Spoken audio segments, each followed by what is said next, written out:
नमस्कार दोस्तों, मैं अंकुर उपाध्याय स्वागत करता हूं आप सभी का एक बार फिर से अपनी नई वीडियो में। दोस्तों, एक ऐसी कंपनी जिसके नतीजे बहुत ही ज्यादा खराब थे, मतलब इतने खराब थे कि शायद वो देखने के बाद आप स्टॉक से दूर भागना चाहोगे, लेकिन शेयर का प्राइस खड़ा है 18% ऊपर।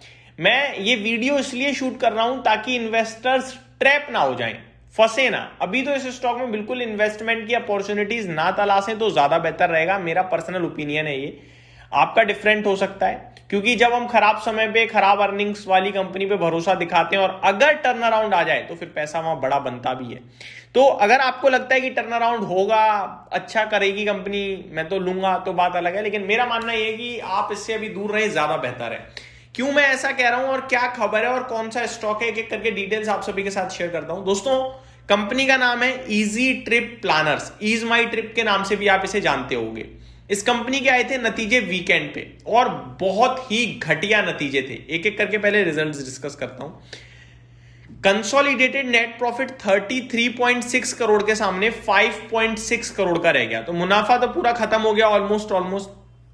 रेवेन्यू 150 करोड़ के सामने 152 करोड़ था, तो रेवेन्यू में कोई दिक्कत नहीं थी, लेकिन उसके बावजूद मुनाफा घटा है। दैट मीन्स परेशानी थी मार्जिन्स में। मार्जिन्स की अगर मैं बात करूं आप सभी के साथ, तो मार्जिन्स घटकर रह गए हैं 2.87% पे केवल, जो कि लास्ट ईयर 31.6% थे। तो मार्जिन्स तो पूरे खत्म हो गए ऐसा लग रहा है। अगर ऑपरेटिंग प्रॉफिट की बात करूं, यानी एबिटा जिसे आप कहते हैं, वो आपका 47.8 करोड़ के सामने 4.27 करोड़ रह गया, यानी ये भी पूरा खत्म हो गया। लेकिन सवाल ये कि भैया इतना सब कुछ होने के बाद शेयर 18% ऊपर क्यों खड़ा है, ऐसा क्या दिख रहा है मार्केट को?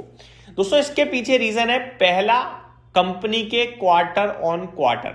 अगर आप वाई ना देखते हुए क्वार्टर ऑन क्वार्टर बात करें तो बहुत ही अच्छा जंप है। जैसे कि कंपनी बीते 3-4 क्वार्टर से बहुत खराब परफॉर्म कर रही थी, लेकिन रिकवरी मोड में चल रही है ऐसा लग रहा है। फॉर एग्जांपल, अगर क्वार्टर ऑन क्वार्टर देखोगे तो 118 करोड़ से 152 करोड़ का रेवेन्यू, 115 करोड़ से 147 करोड़ के एक्सपेंसेस, 3.24 करोड़ से 4.27% का ऑपरेटिंग प्रॉफिट, तो बढ़िया जंप था। 2.74% से 2.82% पे मार्जिन, यहां भी उछाल था। मुनाफा 36 करोड़ के घाटे के सामने 3.5 करोड़ का मुनाफा। ये चीज बाजार को पसंद आ रही है क्वार्टर ऑन क्वार्टर, और इसलिए शेयर उछला है। दूसरा कारण है दोस्तों, कंपनी ने एक खबर शेयर करी। कंपनी ने कहा है aims to raise up to 500 crore for growth and expansion into new areas. तो कंपनी 500 करोड़ रुपए जुटाने वाली है ग्रोथ के लिए और कुछ जगह पे विस्तार करने के लिए। ये तो बड़ी बात है थी, जिसकी वजह से बाजार में इस स्टॉक को थम्स अप मिल रहा है आज के सेशन में पूरी तरह से। दोस्तों, यहाँ पे वही वाली बात है कि क्वार्टर ऑन क्वार्टर आप देखेंगे तो बढ़िया जंप है, रिवर्सल दिख रहा है।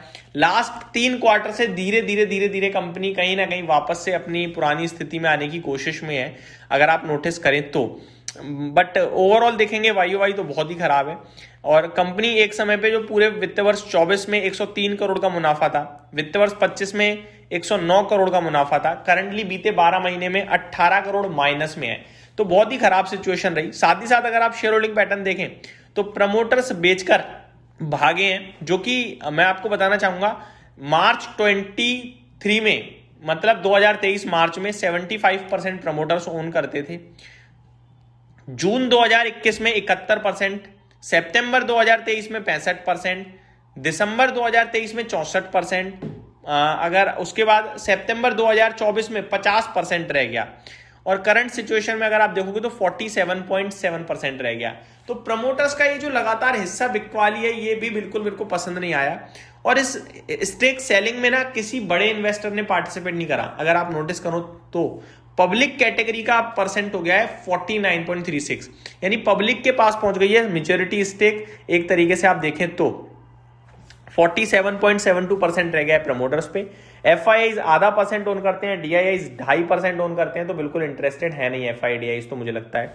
तो ये मेरे को कुछ लगता है कि ये स्टॉक ना, मतलब उछाल जरूर आया है आज बहुत बड़ा, लेकिन मेरा मानना है कि ध्यान देने लायक है नहीं ये कंपनी फिलहाल। बाकी आप लोगों का क्या मानना है कमेंट बॉक्स में जरूर बताइएगा। मैं एक बार आपके साथ शॉर्ट में रिकैप करूं, कंपनी के नंबर्स वाई बेहद खराब है, लेकिन quarter on quarter recovery mode में है। वहीं कंपनी अगर बीते 2-3 फाइनेंशियल से देखो तो पूरी तरीके से डैमेज हो गई है। प्रमोटर्स लगातार 3 सालों से अपना हिस्सा बेचते आ रहे हैं। करंट सिचुएशन में पब्लिक के पास हिस्सेदारी काफी बड़ी हो चुकी है। बड़े नाम मिसिंग आउट, ना एफआईज है ना डीआईज है बड़े लेवल पे, केवल प्रमोटर और पब्लिक कैटेगरी है देखा जाए तो। कंपनी भागी इसलिए क्योंकि क्वार्टर ऑन क्वार्टर थोड़ा सा अच्छा हुआ है परफॉर्मेंस, और 500 करोड़ फंड रेज करने वाली है कंपनी। अब ये फंड रेज कैसे करेगी ये भी सवाल उठेगा। हो सकता है दोबारा हिस्सा बिकवाली हो जाए, ऐसा हुआ तो और दिक्कत। वैसे हिस्सा बिकवाली से फंड रेज तो नहीं होता, फंड रेज होगा फ्रेश इक्विटी जारी कर जहां तक मुझे लगता है, या कोई और तरीका भी अपना सकती है कंपनी। बट जो भी होगा देखने वाली बात है कि कैसे होगा। वो फंड रेज ग्रोथ और एक्सपेंशन के लिए है। अब देखते हैं बाजार इसे कैसा लेता है। बाकी स्टॉक आज 8 रुपए करीब आ गया है, पेनी स्टॉक टाइप बन चुका है ये स्टॉक। मेरा मानना है कि आप ध्यान ना दें तो ज्यादा बेटर है। आपका क्या मानना है प्लीज कमेंट करके बताइएगा। ये मेरी तरफ से अपडेट की उम्मीद करता हूँ डिटेल्स पसंद आई होंगी। Thank you so much for watching this video. Have a great day guys.